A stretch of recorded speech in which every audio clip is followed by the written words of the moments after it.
Bien, ya estamos comenzando. Vamos a trabajar hoy día con la segunda parte de neuromarketing. La reunión pasada hablamos de lo que es el neuromarketing. Comenzamos a decir que el ser humano tiene dos niveles de pensamiento, que tenemos un nivel consciente racional, pero también tenemos un nivel metaconsciente, un nivel bajo el umbral de conciencia. Hicimos una metáfora con el iceberg. El iceberg tiene una pequeña superficie sobre la línea de flotación, pero esa pequeña superficie sobre la línea de flotación, decíamos, está, y la vemos como es, porque tiene una gran mole de hielo debajo de esa línea de flotación. Así el cerebro tiene una pequeña superficie, la consciente racional, y una gran estructura metaconsciente bajo el umbral de conciencia. Por cierto, en esa gran estructura metaconsciente es donde nacen las decisiones. En definitiva, el proceso sería muy simple. Estimulación, acción publicitaria, el vendedor, la tienda, etcétera. Eso provoca justamente una activación de una memoria. Implica, decíamos también, que esa activación de la memoria es la que va a condicionar la decisión presente. En última instancia, estoy diciendo de que en presente se estimula a una persona, pero esa persona responde con la memoria que se activó por la estimulación, es decir, responde con lo que hasta ayer había grabado. Entonces, la discusión que se plantea en esto es que, ¿dónde está el albedrío decisional de la persona? Si en el momento que te estimulan, tu respuesta será condicionada. No eres libre, tienes un condicionamiento decisional, pero hay que entenderlo desde este punto de vista. La libertad del ser humano, el albedrío decisional del ser humano, no está en el momento que está decidiendo estímulo mediante el momento presente. El albedrío está en el momento que grabas en la memoria, que grabas la marca, que grabas el producto, que grabas la experiencia, la vivencia. Este es el gran secreto. Por eso es que, si nos referimos específicamente a lo comercial, ya nos referiremos al tema de inteligencia, desarrollo personal. Si nos referimos específicamente solo al aspecto comercial, lo que estamos diciendo es que lo que has hecho grabar en la memoria de tus clientes, en cuanto a tu marca, tu producto, tu calidad, tu relación, tu tienda, etcétera, eso es lo que va a jugar en el momento que mañana lo estimules, porque ese cliente va a recordar aquello que tiene memorizado respecto a tu marca, tu tienda, tu producto, tu acción, tu comercialización, tu vendedor. Y esto es importante, porque el albedrío humano está en ese punto, en cómo permitimos que determinadas memorias se graben, viéndolo ahora desde el punto de vista del desarrollo de inteligencia propia. ¿Cómo grabas esto? ¿Por qué permite que se grabe esta memoria que es negativa para tu futuro? Y ahí vienen entonces algunos ejercicios que siempre recomendamos. Es necesario todos los días hacer resignificación de memorias. Es decir, la memoria negativa, la de conflicto, la de problema, bueno, esa memoria no hay que permitir que se grabe en el cerebro, sino que hay que resignificarlas, al menos en tanto aprendizaje. Bien, estos temas los iremos viendo a lo largo de estos lives muy detalladamente hacia futuro, porque lo veremos en cómo lo aplicamos en el propio entrenamiento, en el entrenamiento de nuestro propio desarrollo de inteligencia, de capacidad. Entonces, vamos a ir avanzando un poquitito en el tema más de aplicación comercial.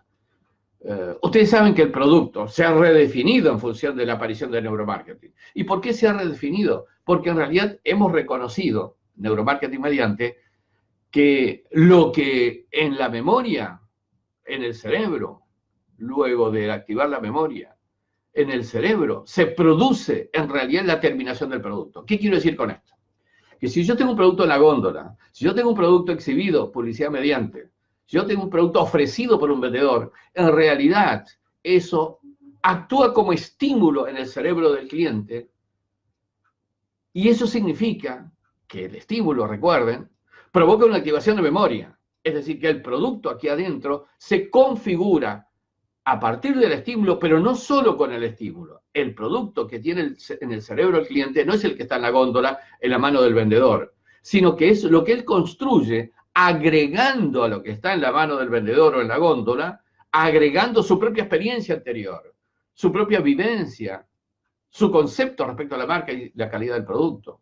Esto significa entonces pensar que esta realidad nueva que podemos redefinir como el producto en la era del neuromarketing, significa que tenemos que admitir que el producto termina construyéndose en el cerebro. Esto es, el producto es un constructo mental, finalmente. Y en esto Entonces cambian algunas definiciones. Cuando hasta ayer decíamos que hay un producto tangible y un producto intangible, en realidad estamos diciendo de lo que externamente podíamos apreciar de un producto. Este producto es tangible porque lo puedo tocar, porque hace un ruido cuando lo golpeo, y lo intangible es un servicio, por ejemplo, profesional. Y sin embargo, hoy día también este producto termina siendo un intangible, si ustedes quieren, porque esto se termina de construir en mi cerebro. Y no solamente con elementos físicos como este que acabo de mostrar, sino con lo que yo recuerdo, memorias mediante del tema. Entonces, la primera gran definición que tiene que ver con el concepto más importante de marketing, dentro de neuromarketing, implica cambiar la conceptualización de lo que es el producto. El producto es un constructo mental que en el cerebro de cada cliente se produce juntando al estímulo del producto real que está fuera, las memorias que se vinculan con la marca, con el producto, con su consumo, etc. Entonces, este es uno de los conceptos. Ya habrá tiempo en su momento de hacer un live específicamente de neuroproductos. Lo vamos a hacer. Ahora, también las así denominadas cadenas de comercialización, los canales de comercialización han variado muchísimo. No está lejana la época en que hablábamos de canales de distribución. El problema era solamente tomar el producto de la fábrica y distribuirlo en los lugares de venta. Por eso llamábamos distribución. Pero hoy ya no es esa más la realidad que vive el mundo que estamos viviendo. Hoy, los potenciales compradores acceden a centros, muchas veces de paseo, y terminan comprando. Inclusive, a veces en los supermercados, la afluencia, especialmente en sábados, domingos, es que van de paseo de compras. Y allí se motivan para comprar uno u otro producto. Ciertamente que muchos van, salen y acceden a un centro comercial, etcétera, con una lista de productos a comprar. Ahora, ¿compran solamente la lista? ¿O terminan comprando, como estadísticamente está demostrado, entre un 30 y 40% más de lo que está en la lista? Y muchos cambiando lo que tenían en la lista por otro producto que encontraron que mejor se adecúan a lo que pensaban comprar. Esto significa entonces que los canales ya no son de distribución. Decíamos en algún momento canales de comercialización, es decir, canales donde se venden los productos, donde los canales mismos decidían qué productos poner para exhibirlos. Es decir, aumentó el poder de los canales versus la disminución del poder de los fabricantes. Sin embargo, hay algo que me parece interesante. Hoy, y esto lo planteo en términos de una hipótesis que me gustaría que la piensen, y en algún momento por ahí la podemos conversar con más profundidad, cuando veamos específicamente neurocanales de comunicación con el cliente. Porque finalmente, ¿qué ocurre en los canales?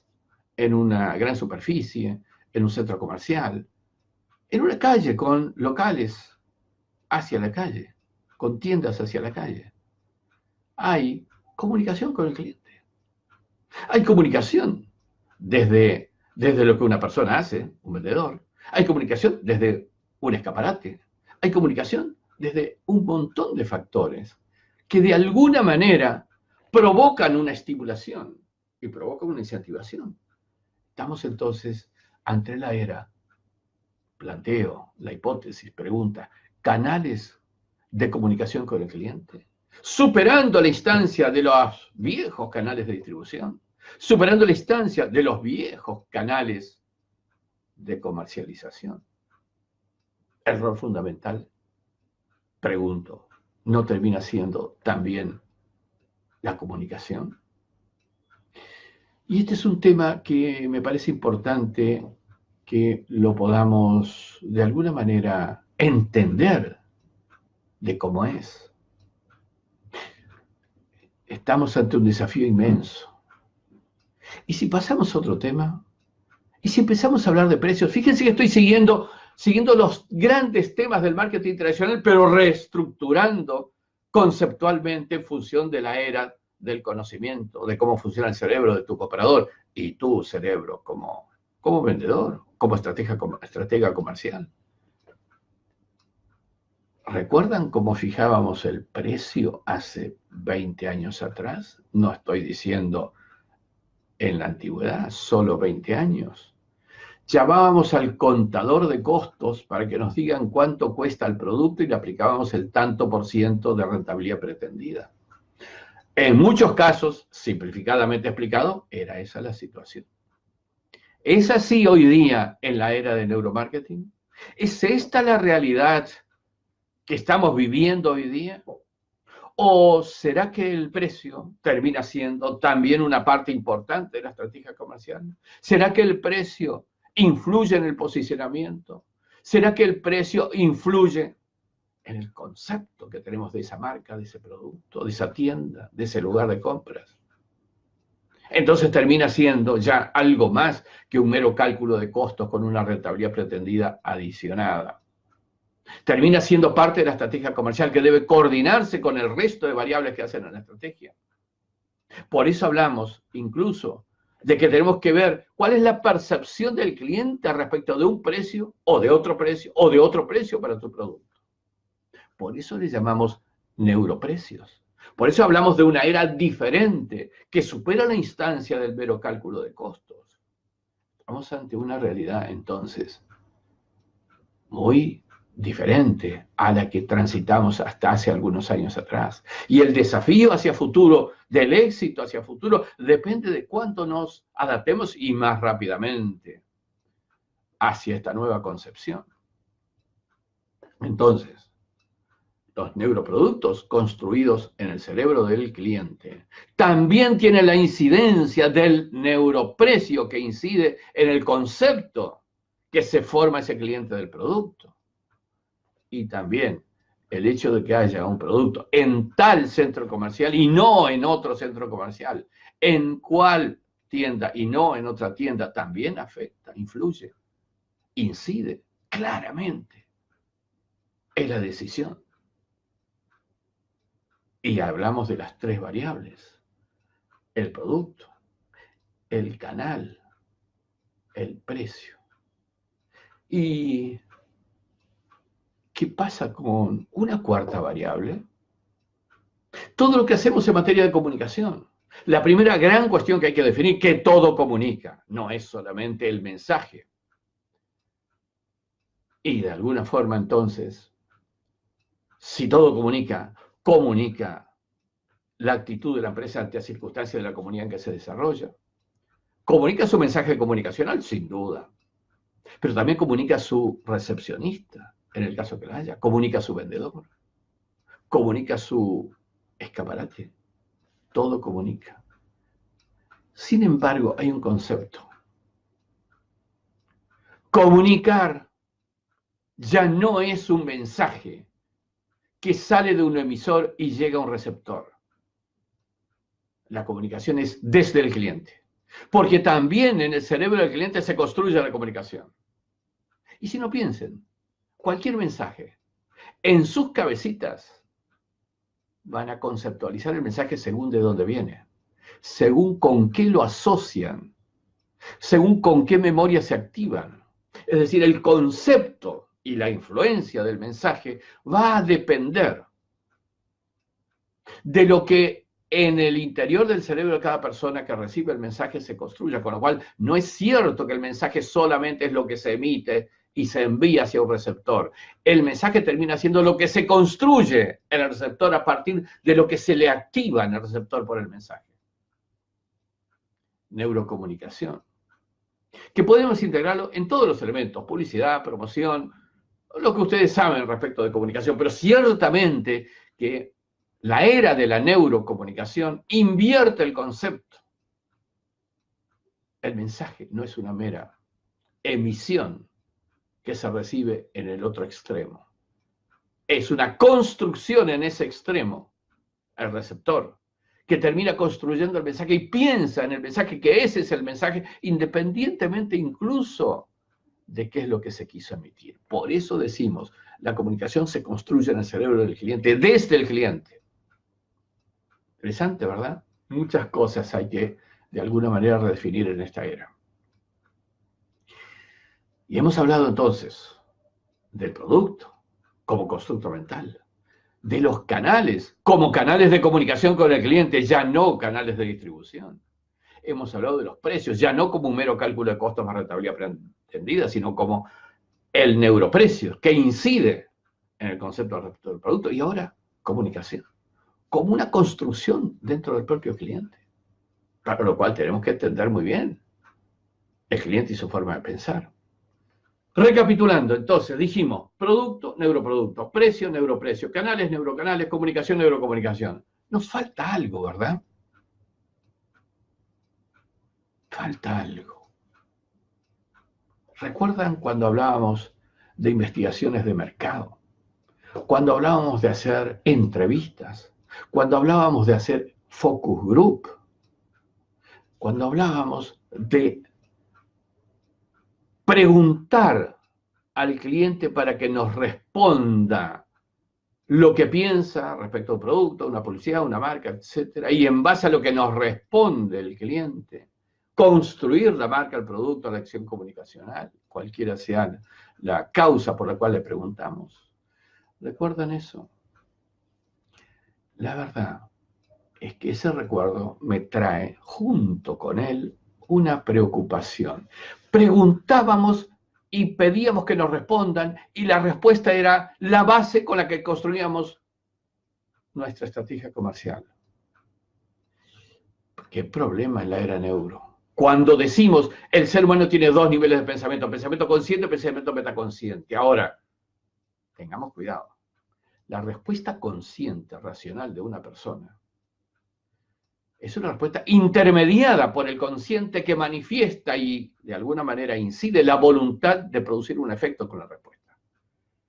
Estoy diciendo, aclarando y dicho más francamente, estoy diciendo que todos nosotros, muchas veces sin quererlo, pero lo hacemos igual, alteramos la respuesta por lo que conviene responder. Respondemos lo que conviene responder y no lo que esencialmente tenemos desde las tripas, como dicen los españoles. Entonces, ¿cuál es la solución? Cuando el focus deja de tener la efectividad que pensábamos, por el hecho de que en el focus finalmente lo que se responde es lo que conviene responder porque estamos en un grupo, o lo que el líder de opinión de ese focus por ahí lidera como respuesta. Entonces, en ese caso, estamos ante un desafío, ¿verdad? Tenemos que empezar a investigar lo que las personas, clientes, verdaderamente piensan, no lo que dicen que piensan. Con lo cual, el preguntarle explícitamente a una persona está invalidado como técnica de investigación. Porque al preguntar explícitamente a una persona, esa persona va a ser intermediario el consciente para decidir qué responderte. Entonces tenemos que tener elementos, herramientas que nos permitan detectar lo que bajo el nivel de conciencia esa persona responde.